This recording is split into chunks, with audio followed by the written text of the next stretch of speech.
말씀입니다. 오늘 히브리서 5장의 말씀을 보면은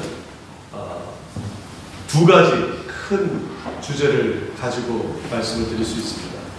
히브리서 전체의 큰 주제는 하나님께서 독생자 아들을 통해서 말씀을 하신다라는 것이고, 두 번째는 하나님께서 주신 그 말씀을 받고 우리가 어떻게 따를 것인가 라고 하는 것입니다. 이것을 하나로 엮으면은 아버지 하나님께서 독생자 아들에게 주신 그 말씀을 가지고 우리가 어떻게 반응하고 어떻게 그 말씀을 따를 것인가 라는 것이에요. 예수님께서 주신 말씀을 우리가 따르고자 하는 이유는 다른 것이 아닙니다. 그분이 우리 죄를 담당하시고 그러므로 인해서 우리가 그 죄에서 구원을 받았다는 것입니다. 결론적으로 죄의 삭은 사망이기 때문에 그 죄의 삭은 사망에서 우리를 구원해 주신 그 복음인 것입니다. 이것이 저와 여러분에게 주시는 놀라운 복음의 말씀인 것입니다. 영원한 생명을 얻었다는 것입니다. 그렇기 때문에 우리는 예수님을 경배하고 찬양하고 높일 수밖에 없는 것입니다. 오늘 말씀을 통해서 영원한 대제사장 되신 예수님, 그분이 우리와 무슨 상관이 있으며 예수님께서 대제사장 되신 것이 우리에게 어떤 의미가 있는지 오늘 말씀 통해서 함께 은혜 나누고자 합니다.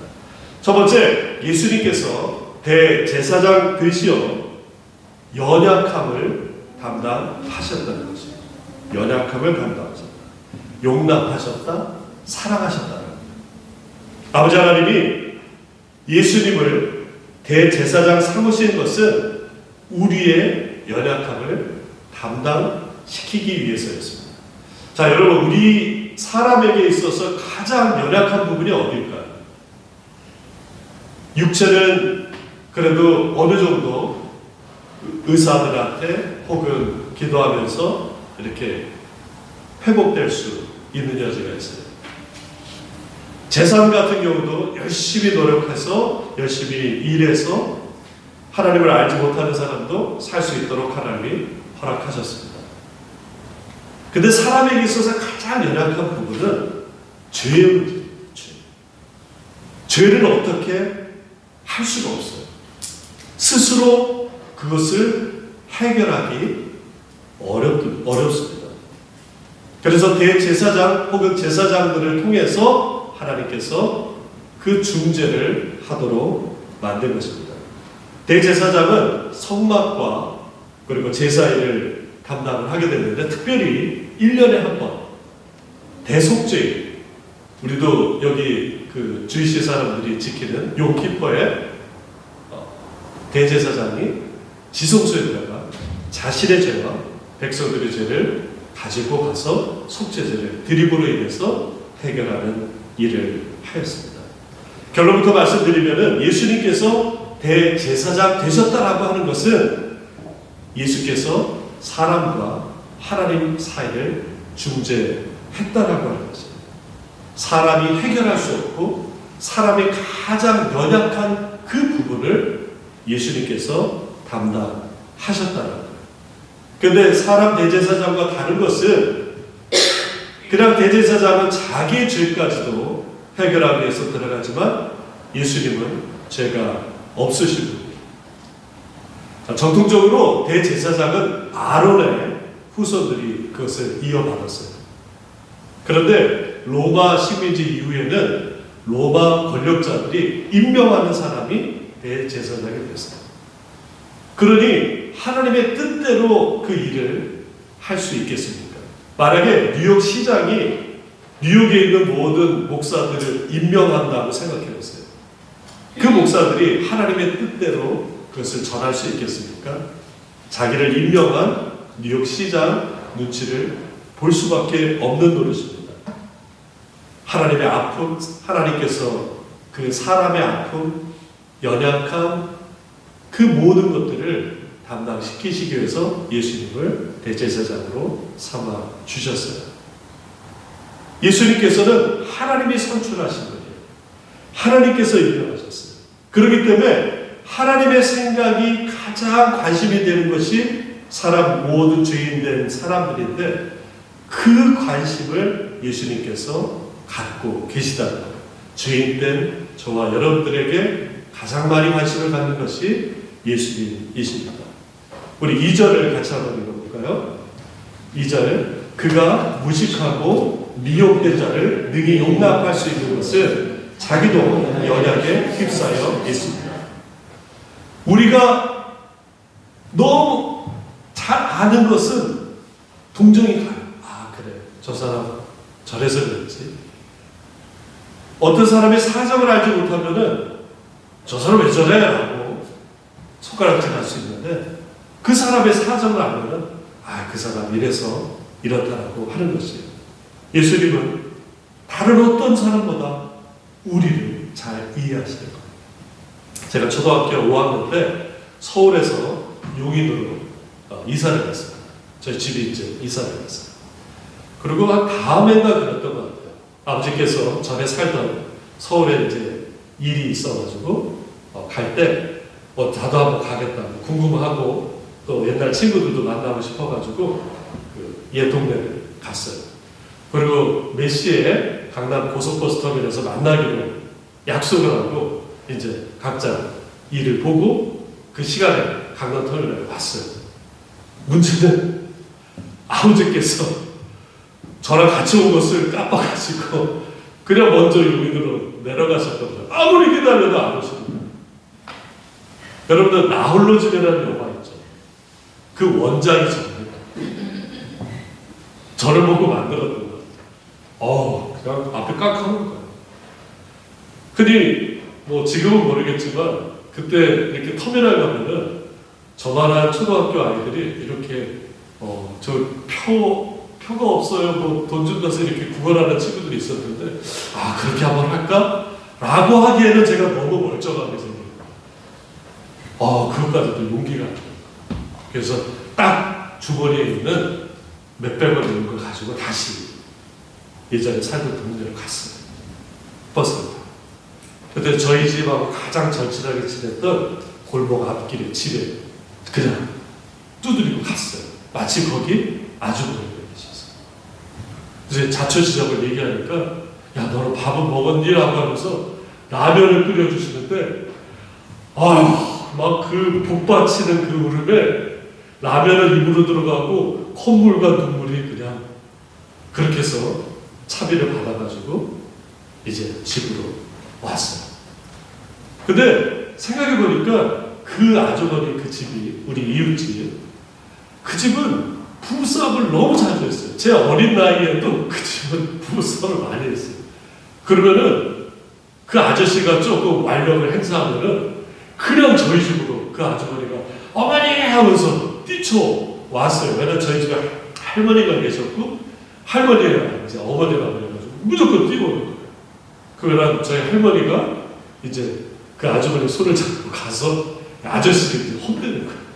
그리고 아저씨는 또 저희 할머니한테 뭐라고 못하니까, 아유 죄송해요 어머니 이러면서 극적이면서 또 화해를 시켰습니다. 어쩌면은 그런 마음의 빛이 있어서 그런지 저를 따뜻하게 맞이해줬고, 그것을 평생 잊지를 못하겠다. 예수님께서 우리의 가장 연약한 부분, 이 죄의 문제에 대해서 그냥 발벗고 나서셨어요. 왜냐하면 그 죄의 문제, 가장 연약한 부분을 어떻게 해결할 수 없기 때문인 것입니다. 웨스트민스터 소유리문답 25번에 이런 질문이 있습니다. 그리스도께서 어떻게 제사장의 직분을 행하시는가? 그 질문의 답이 이렇습니다. 그리스도께서 제사장의 직분을 행하시는 것은 하나님의 공의를 만족해 하고 우리를 하나님과 화목해 하려고 단번에 자기를 제물로 드린 것과 우리를 위하여 계속하여 중보하시는 것이다. 예수님께서 대제사장 되신 이유는 단번에 자기를 드려서 하나님과 화해를 시키려고 하셨던 것. 자신이 제물이 되어, 그리고 그것뿐만 아니라 계속해서 우리를 위해 중보하고 계시다는 겁니다.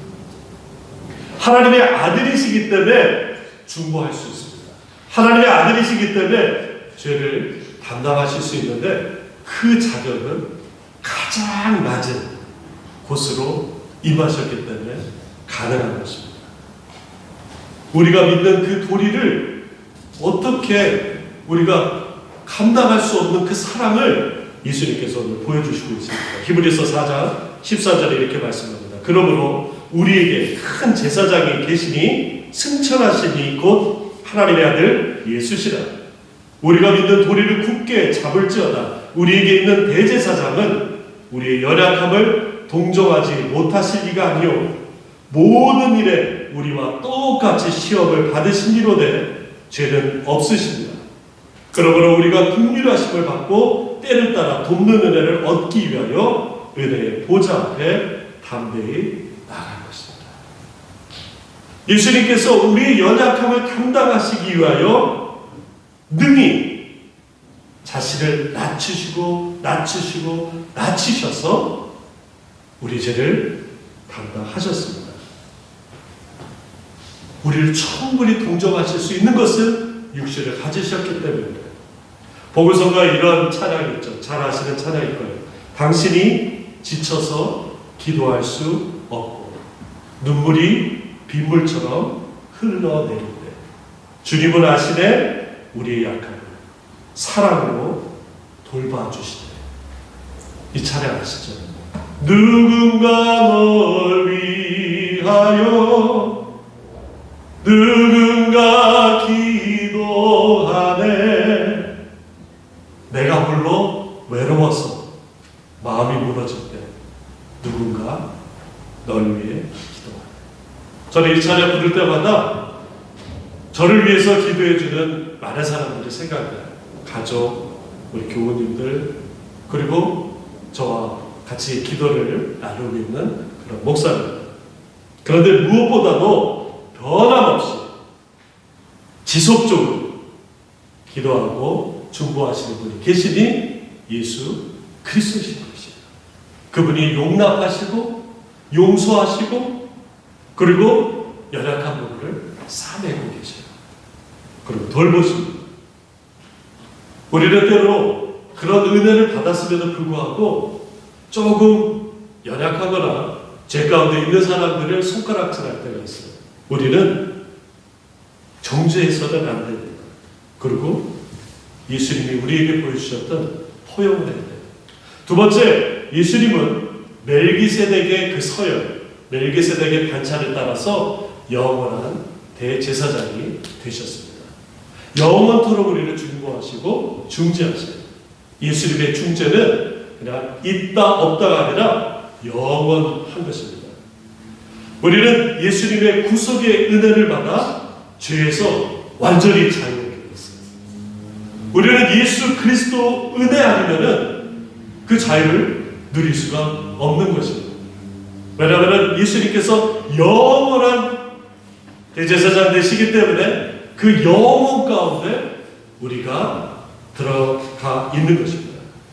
히브리서 5장 4절 오늘 읽으신 말씀이 시편 110편 4절의 말씀을 재인용하는 것입니다. 시편 110편 4절이 이렇게 됩니다. 여호와는 맹세하고 변하지 아니하시리라. 이르시되 너는 멜기세덱의 서열을 따라 영원한 제사장이라 하셨다. 여러분, 멜기세덱이 누군가요? 히브리서 7장 1절에 보면은 그는 살렘 왕이고 의의 왕이고 아주 지극히 높으신 하나님의 제사장이다 나옵니다. 멜기세덱은 의의 왕이에요. 평화의 왕입니다. 그런데 미스테리하게 그는 족보가 없어요. 부모님이 없어요. 누군지가 잘 나오지 않아요. 히브리서 7장 3절에 아버지도 없고 어머니도 없고 족보도 없고 시작한 날도 없고 생명이 끝도 없어 하나님의 아들과 같아서 항상 제사장으로 있느니라. 멜기세덱은 늘 있는 사람이었습니다. 아브라함이 전쟁을 하고 돌아오는 길에 그를 영접해 줬어요. 멜기세덱에게 아브라함이 11조를 드렸습니다. 제사장 원래 계통은 아론의 계통이에요. 그런데 이 아론의 계통은 아까 말씀드린 대로 로마 시대 이후에 그냥 권력자들이 임명하고 있었어요. 하나님의 뜻대로 그 뜻을 이루지 못하고 있었습니다. 그러나 멜기세덱을 따라서 예수님은 영원한 제사장이 되시는 것이에요. 히브리서 7장 24절에 예수는 영원히 계심으로 그 제사장 직분도 갈리지 아니합니다. 영원한 예수님께서 그 직분을 갖고 계신 것입니다. 웨스트민스터 소율이 문답 21번에 이렇게 얘기합니다. 하나님이 선택하신 자의 구속자가 누구이신가? 우리처럼 선택받은 자의 구속자가 누구인가? 답은 하나님이 선택한 자의 유일한 구속자는 예수 그리스도시니 그는 영원히 하나님의 아들로서 사람이 되셨으니 한 위에 구별되는 두 본성이 있어 영원토록 하나님이시여 인간이시다. 히브리에서 나타나는, 히브리에서 얘기하는 아버지 하나님이 나옵니다. 아버지 하나님은 모든 고난을 갖고 있어요. 그 고난을 아들에게 준 것이에요. 우리 오늘 5절을 같이 한번 읽어볼까요? 히브리서 5장 5절입니다. 또한 이와 같이 그리스도께서 대제사장 되신 너 스스로 영광을 취하심이 아니요 오직 말씀하십니다. 그에게 이르시되 너는 내 아들이니 내가 오늘 너를 낳았다 하시고 하나님의 모든 권위가 예수께 간 것입니다. 하나님의 모든 권한이 예수께 간 것이에요. 그런데 예수님은 그 권한을 가지고 낮추시고 낮추셔서 십자가에서 우리의 죄를 담당하신 것입니다. 히브리서 7장 25절에 그러므로 자기를 힘없어 하나님께 나아가는 자를 온전히 구원할 수 있으니 얘는 그가 항상 살아 계셔서 그들을 위하여 간구하십니다. 하나님의 아들로서 능력을 가지고 휘두른 것이 아니라 그 힘을 가지고 낮추셔서 십자가를 지신 것입니다. 세 번째, 이것이 예수님께서 대제사장 되심의 가장 중요한 의미인 것입니다. 세 번째는 예수께서 대제사장 되심이 우리의 죄를 대속하셨다는 것. 그리고 그 대속으로 우리는 자유를 얻게 됐습니다. 대속이라는 것은 대신 속한다는 거예요. 대신 짊어진다는 거예요. 대신 죄를 맡는다는 것입니다. 우리 죄로 말미암아 하나님은 징벌할 수밖에 없어요. 죄라고 하는 속성이 그런 거예요. 죄는 징벌하고 심판할 수밖에 없습니다. 그런데 예수님께서 그것을 대신 지신 거예요. 왜 그랬을까요? 여러분들이 아무리 착한 일을 하고 아무리 좋은 일을 하고 아무리 예쁘고 아무리 돈이 많이 해도 그것 때문에 예수님이 대신 지진 않아요. 그 이유는 우리를 사랑하기 때문에. 그 이유는 설명이 안 돼요. 내가 무엇을 했기 때문에가 아니에요. 무조건적으로 사랑하십니다. 요한복음 3장 16절 독생자 예수께서 우리를 사랑하시기 때문에 죽으신 것입니다. 죄는 그냥 없어지는 게 아니에요. 흔히 우리가 guilty라고 하고 sin이라고 구분하잖아요. 그래서 제가 총각 때 저희 아내하고 사귈 때였어요. 저희 아내 할아버지가 갑자기 돌아가셨어요. 그러니까 그때 저랑 만나고 있었을 때인데 어떻게 데려다 줘야 되잖아요. 그런데 딱 돈이 있어가지고 택시 타고 가라는 것보다도 좀 데려다 주고 싶어가지고 친구 오토바이를 빌렸어요. 그래서 친구 오토바이를 딱 태우고 이제 가려고 하는데 오토바이가 다 깨졌어. 이렇게 방향 지실 때는 깜빡이라고 했죠. 그것도 튀어나오고 누가 봐도 이거는 고물이에요. 그런데 친구한테 빌려가지고 딱 타고 오빠 달려 하면서 바라바라바 하면서 가려고 하는데 그때 당시에 오토바이 무면허 단속 기간이었어, 마치. 제가 면허가 없었어요. 그냥 빨리 데려다 줘야 된다는 마음 때문에 아내를 태우고 가려고 하는데 밑에서 경찰이 그때 딱 골목길에서 만난 거예요.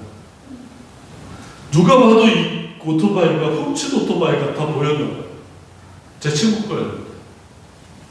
면허증을 달라는 거예요. 면허증이 없죠. 그래서 잠깐 오래 그러더니 경찰서에 갔습니다. 나중에 그 죄를 벌금으로 갚았습니다. 저는 벌금으로 갚았기 때문에 그 벌금으로 그 죄가 어떻게 돼요? 이제 사해진 것입니다. 그런데 하나님과의 관계에서의 죄는 갚을 길이 없어요.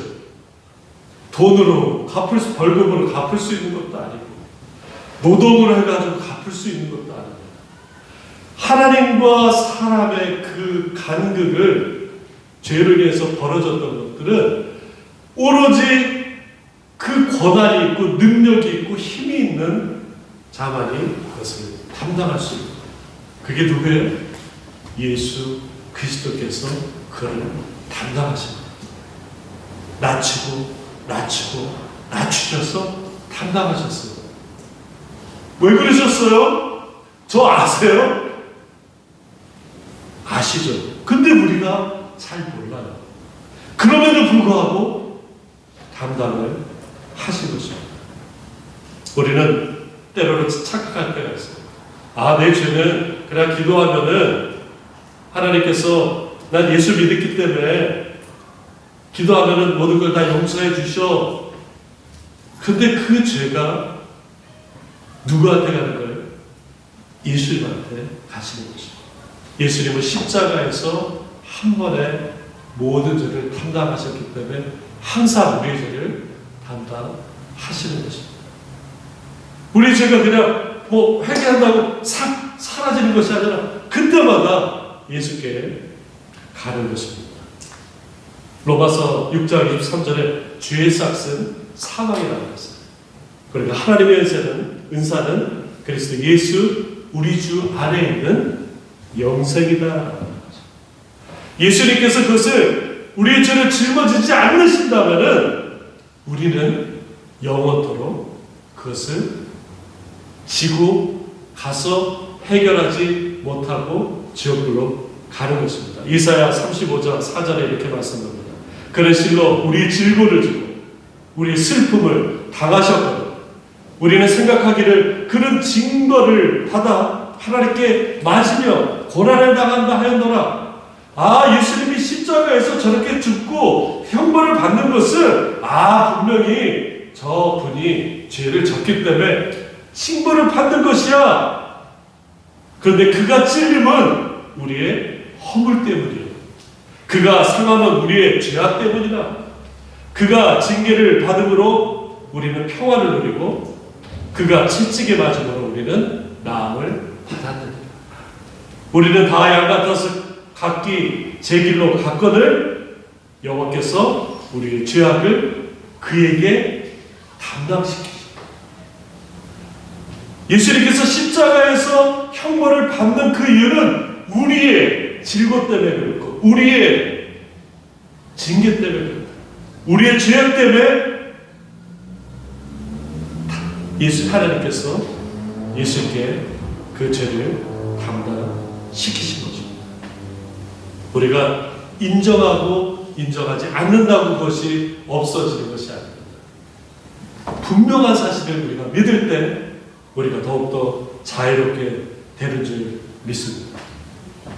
우리 죄에 묶여있다면 우리는 사망 안에 끌려가는 것입니다. 찬송가 268장 여러분들 잘 아시는 찬송 죄에서 자유를 얻게 합니다. 죄에서 자유를 얻게 하는 보혈의 능력 주의 보혈 시험을 이기고 승리하니 참 놀라운 능력이로다. 주의 보혈 능력이 또다. 주의 피 믿으오 주의 보혈 그 어린 양의 매우 귀중한 피로다. 너무 귀중한 거예요. 왜요? 그 예수의 피로 말미암아 내가 자유를 얻는 거예요. 60년 동안 해로를 한 부부가 있었어요. 60년 결혼 기념일이에요. 이것이 너무 예뻤는지 천사가 와서 소원을 말하려고 선물을 주겠다고 해요. 그랬더니 부인이 미국에 사는 아들 보고 싶었다. 미국에 좀 데려다라고. 그랬더니 비행기 티켓을 딱 줘요. 그랬더니 남편이 이걸 딱 보니까 그 남편 차례가 됐어요. 비행기표를 보니까 딴 생각이 난 거예요. 나는 저 비행기표를 가지고 미국에 갈 때 나보다 30년 어린 여자를 가게 가요. 그랬더니 천사가 당황한 거예요. 소원을 들어줘야 되겠고, 그리고 지금 60년 해로해가지고 기념으로 선물을 주는데, 어떻게 할까? 그래가지고 천사가 소원을 들어줬어요. 이 할아버지를 30년 더 늙게 만들어가지고 이 할머니가 나이가 30년 어리게 만들었어요. 우리는 뭔가가 허락되면은 그냥 막 절제하지 못하고 그냥 마음대로 할 때가 있는 것입니다. 피타고라스라고 들어보셨죠? 수학. 근데 이분이 이런 말을 했어요. 자기를 제어할 수 없는 사람은 자유인이라 할 수 없다. 자기를 제어할 줄 아는 사람이 자유로운 사람이다. 이 셀프 컨트롤을 강조를 했는데, 그런데 이것은 그냥 생기는 것이 아닙니다. 성경에서는 성령의 열매라고 해요. 갈라디아서 5장 22절에 이렇게 나옵니다. 오직 성령의 열매는 사랑과 희락과 화평, 오래 참음, 자비, 양선, 충성, 온유, 그리고 절제.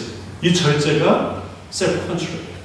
이 절제의 헬라어 엔크라테리아는 내 안에 있지만 내 힘으로 하는 것이 아니라는 뜻이에요.